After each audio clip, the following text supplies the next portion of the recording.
We have an empty new Angular project. I'm now going to add an Angular component. I'm going to use the CLI for this.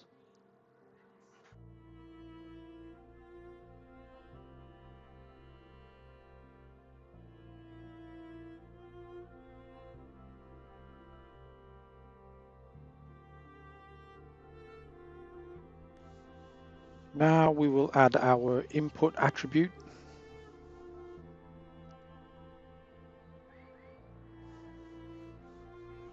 We need to import this from the Angular core.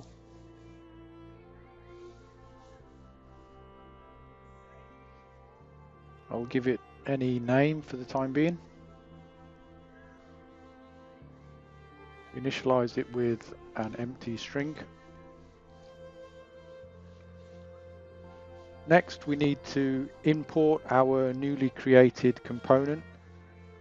So I'm going to clear out the existing template markup from the original project and import or reference our selector for the new component, and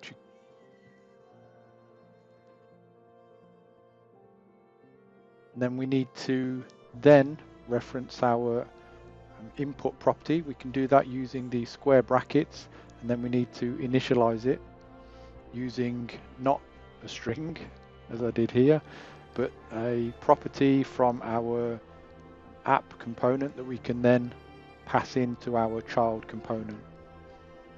I'll just delete this and see what we've got in the class already. So we can use this title here. Very simple example. So we've created an input field, we've referenced our child component, passed in some data. Let's have a little look. And you can see there that we've got our text that we passed in, plus the default text with works from the component.